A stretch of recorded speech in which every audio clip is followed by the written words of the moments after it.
Welcome, one and all. Thank you so much for being here today. Today is November 3rd, 2016, and this is Mastermind call number 99. One more to go for our 100th anniversary call. We really appreciate everybody who was on time. We got a great turnout today. We have two people in the queue already. And again, if you'd like to actively participate in the call, just hit *6 and then hit 1. You'll be put into the queue, and we will unmute you one at a time. Great. We got three people, and I see you in there. Ryan, we will get your third up, so hang in there. We'll get to you. Tim, anything you want to share with the group before we get started? No, Bud, I'm good. I'm excited about that. We're having a great off-site meeting today with all the partners and planning and scheming on the wonderful things that we're going to be doing to make your life better in the next year, and looking forward to helping you close this year out well. And we're all excited, so off we go. Let's get to the people. Chad, anything you want to share? Just a reminder, we will be at booth 585 at the NAR convention from Friday through Monday. So we always enjoy meeting you guys face to face. So if you are in Orlando or plan to be, please drop by. And Chad, a reminder also, we've gotten some really good response on the survey that you sent out, and I think you shared some of the results last week. But if any of you that would like to respond to that, we really appreciate your input. We're having a planning session now to decide what improvements we're going to make in the next quarter, so not too late to give us some input. And if for some reason you didn't get the survey, let us know, and Chad will send one off to you. As always, if you need to contact us about anything, the quickest, most efficient way to get a response is just send an email to support@alltheleads.com. Normally somebody will get back to you within just a few minutes. All right, well, great. We have three people in the queue. I thank you all for participating. Let's get to the first person. Phone number ending in 3788. You're up. Hey there, I'm Karen. Can you hear me? Hear you great, Karen. Thank you. Okay, I started in probably June, and I started with the first letter and then a follow-up letter and then the phone call, the blind phone call. Do you think the second letter is necessary? And I also tweaked my letter to make it sound a little more personable and not so businesslike. Sure. How many leads are you getting every month, Karen? Seminole County, roughly 85. Okay, great. We'll let our trainer answer that. Go ahead, Chad. Okay. Well, what we find, and we recommend kind of as best practices, 3 letters and 3 phone calls, regardless of what market you're in. Good job on customizing your letter and really getting your own personality into that. That always helps. But we find some people do more, some people do less, but as best practices, what we recommend is send 3 letters spaced over each space 30 days, so you get 90 days of marketing coverage, and then follow each with a phone call. And there are so many variables in this situation for the personal representative that they might not respond on the first or the second, or they might not respond for 6 months, but it's marketing is about repetition. So you want to have as many touches as you can. And if budget is an issue, then maybe you send 2 letters and make 4 phone calls. You'll have to figure out what sequence will work best for you. But, in marketing to anyone about anything, the more touches, the better until you hear no. So, Right. Don't hesitate to touch them more than less. And Karen, I get asked that question a lot. I also have the opposite of that question, like, the probate was filed 3 weeks ago. Is it too late to call them? And we didn't make up that 3 letters 3 months apart. We didn't make that up. It's designed to kind of fit the timeline of the probate process. Typically, the attorney will tell the people, okay, I filed your probate.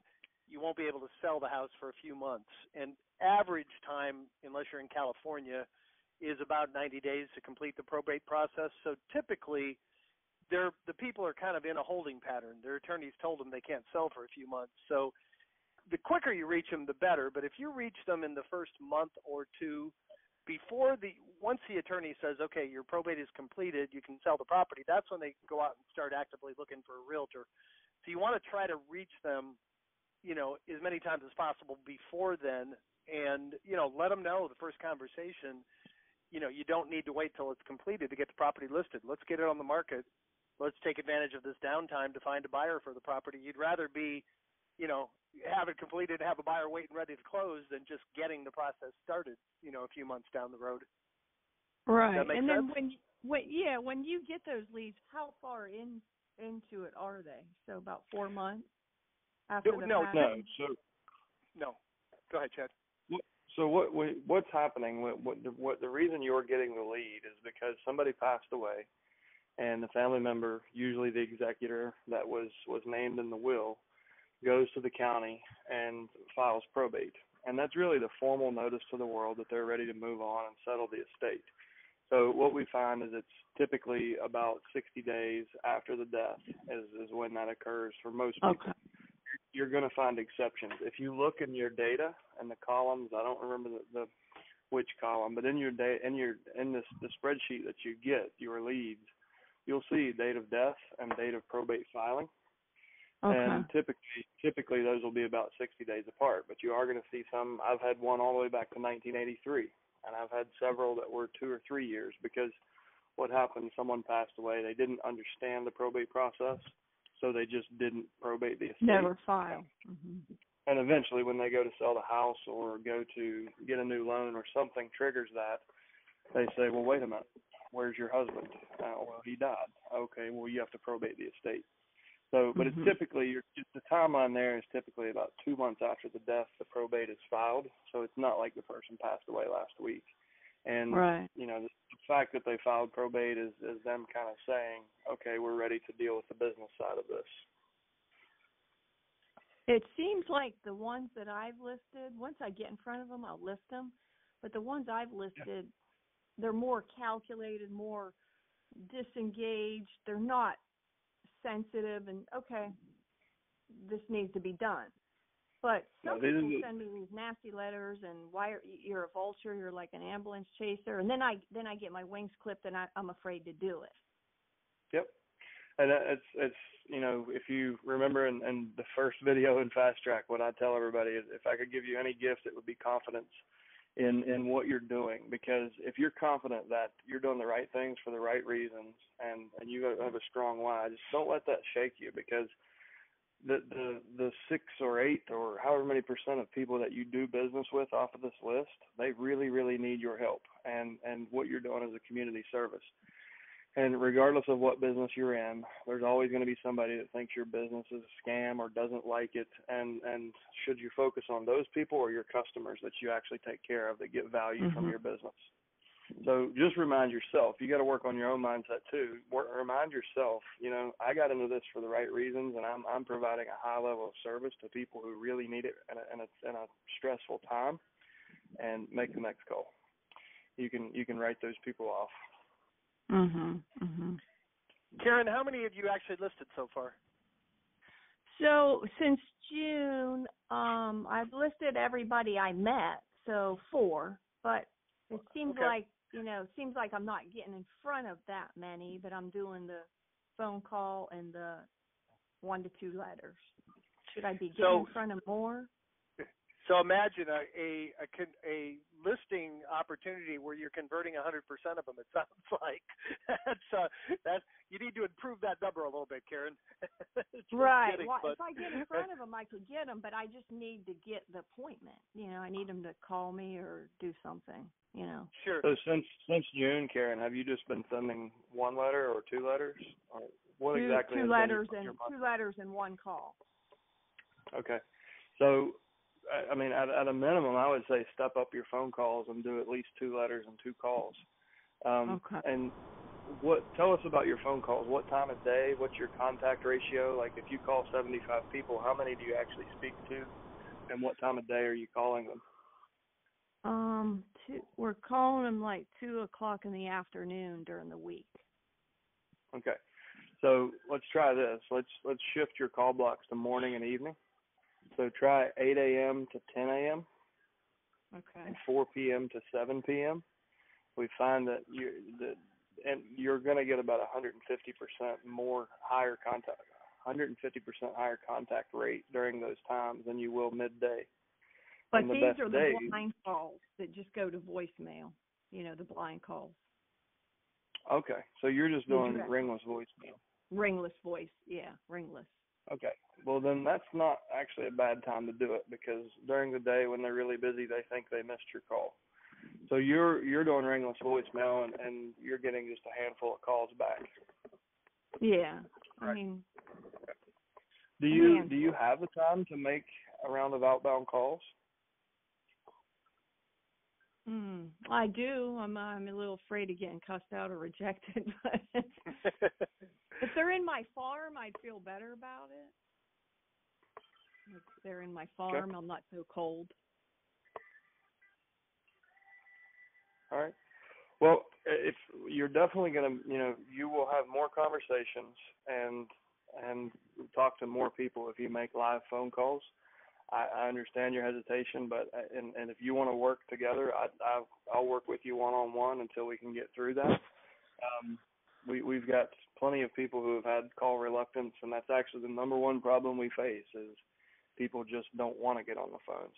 And if you want to work one-on-one with me, just send me an email. It's chad@alltheleads, and when I get back, maybe midweek next week, we can spend some time role-playing and see if we can get you more comfortable. Mhm. And then some people may not even have a home to sell. Yeah, I just want to add one other thing that I'll back up what Chad's saying. I mean, part of the problem is that the ringless voicemail, that's getting you some penetration, but hearing your voice and actually getting to them, and the one thing that we're finding people are having significantly more success at is often that later afternoon time, because people are home from work, whatever they're doing. Typically a personal representative isn't a professional representative. They have a job, they're doing what they need to go do, and they're working during the day. And so, your best shot of doing that is probably at that period of time. And as Chad always says, if you approach this with a, I don't hate overusing the term, but a servant's heart and leading with value, people aren't going to get mad at you if you really are there and you're offering things that can help them get that thing done, because oftentimes people are really struggling trying to figure out what to do to move, their relative's house. They know it's got to get done. They don't even know where to start. So, I mean, right. if you put yourself in their position and you can mentally think, if that was me and somebody could actually help me get this done, and I didn't know how to do it, I'm not a realtor, I'm just a person, you're helping them. And take that attitude to that call. Right. And then I signed up for another county thinking that might help my chances, but maybe I just, like you said, need to pick up the phone. Well, try it. That's the point. You're going to have to talk to them eventually if you're ever going to list them. So take a few of them and make some phone calls and see if you actually get people. And you do this 3 or 4 times, and you'll get really good at this. And, that's just practice makes perfect. And when I do the direct dial, the ringless dial, I call all the columns except the attorneys, right? Yes. But when you're calling out in person, which one do you call? You're going to start with number 1 and then count down. So number 1 is your best chance. It's usually a cell phone number. And then, if you don't reach them there, call number 2, 3, 4. Okay.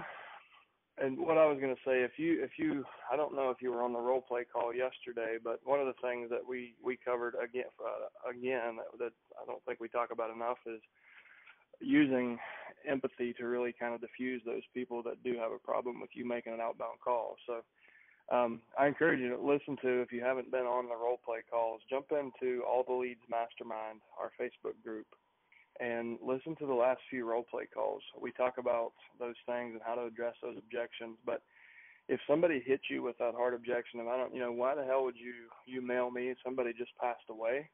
Now that you've got 4 of these under your belt, you can speak from experience. So listen, I understand how you feel and you're upset. And frankly, the other 4 people that I've helped since June, they've kind of felt the same way until they understood what it is that I do and how I could help them.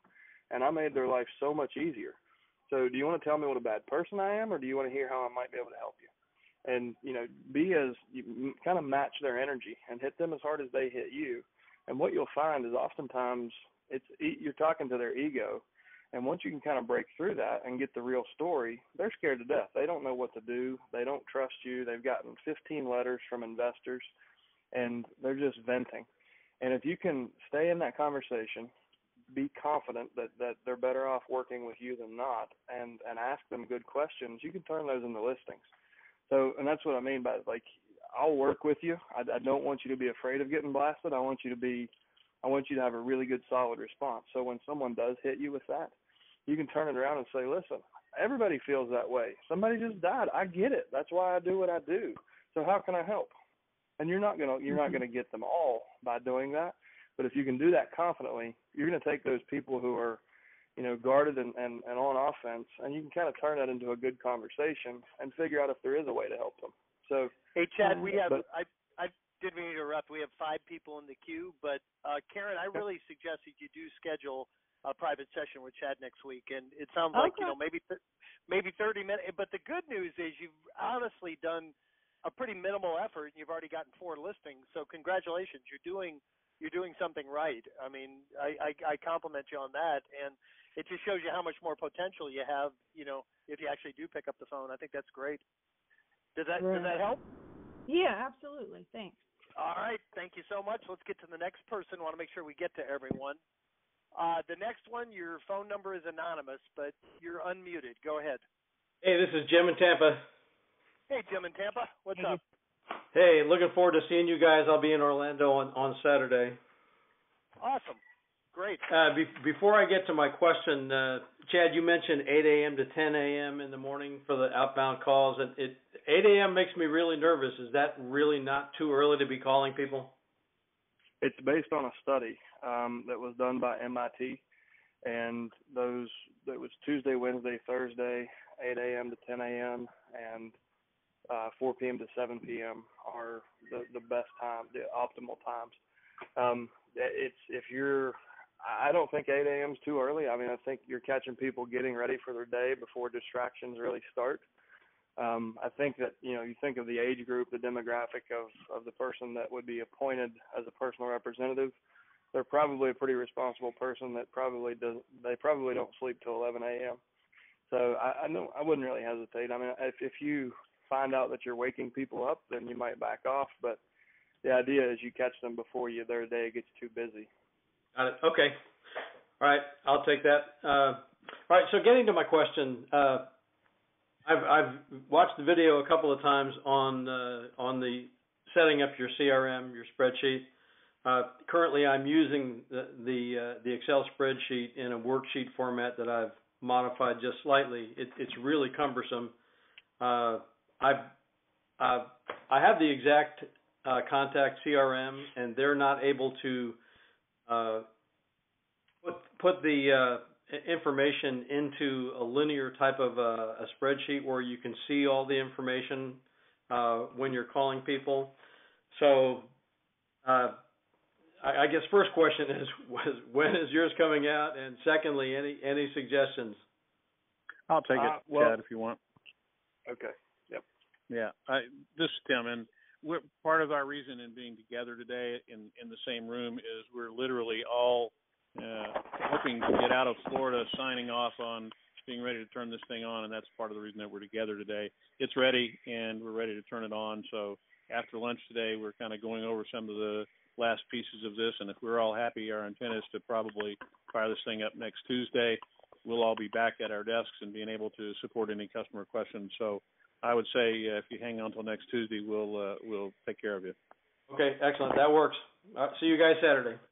Booth 585. Come by and see us. Thank you very much. All right. Ryan, you're up next. Phone number 4364. Hey, yeah, I was just going through all the can you hear me okay? We can hear you great, Ryan.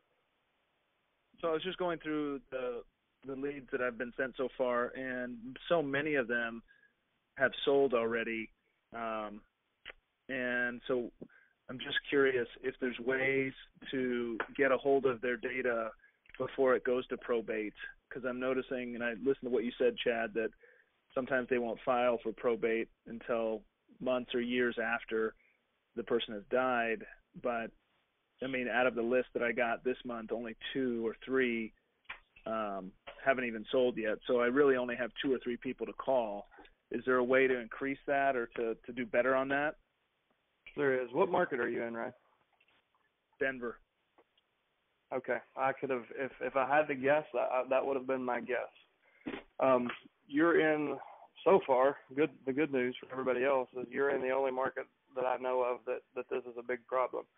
And I've had a bulldog prospector work in that market and report numbers back to me. What I think is happening in your market is there are so many investors starving for deals. They're actually pulling obituaries every morning in the newspaper and doing everything they possibly can to skip trace and find the family members. What we found in his numbers was that over half of them had sold before probate was even filed.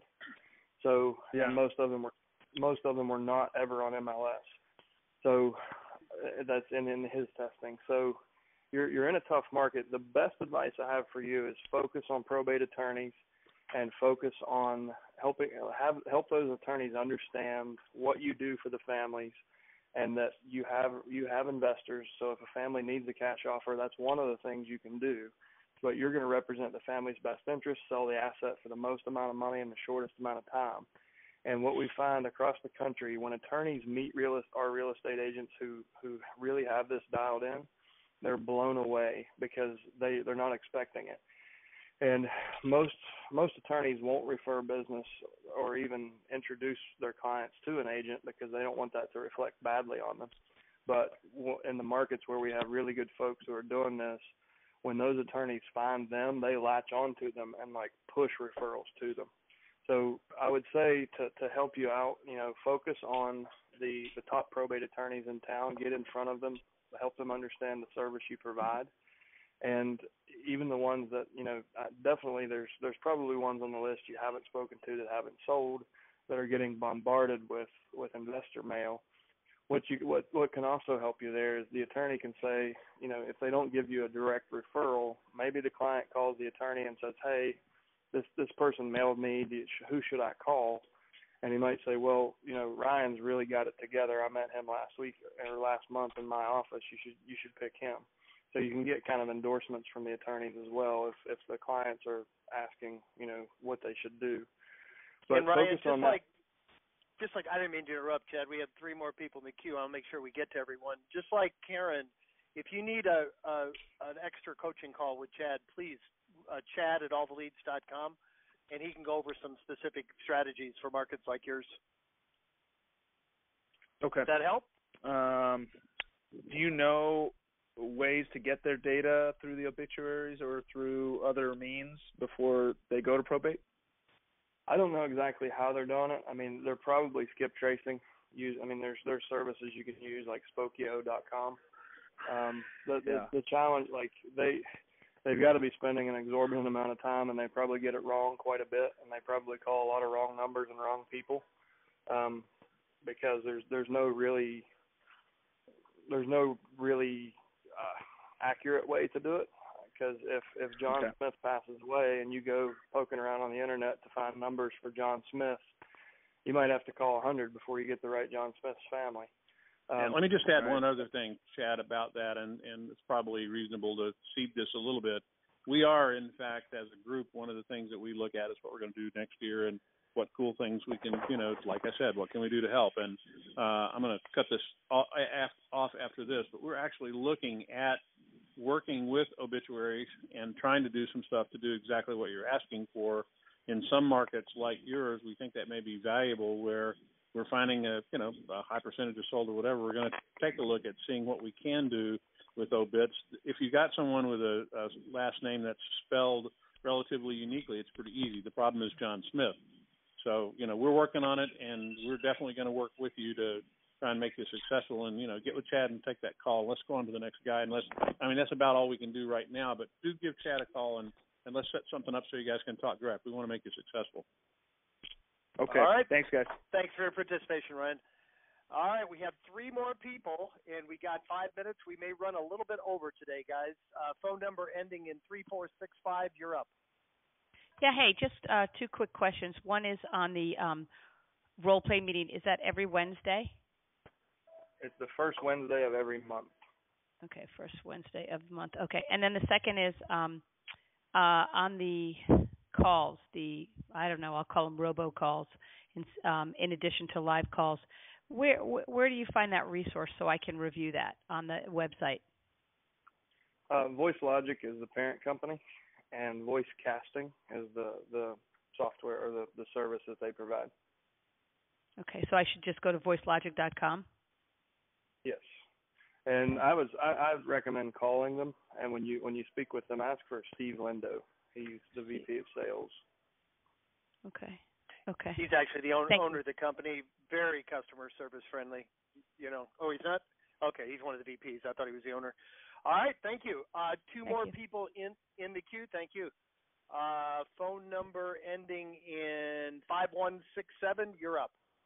Yes, two questions. First, I just want to understand correctly. You guys are going to have a CRM coming out next week. Is that what I understand?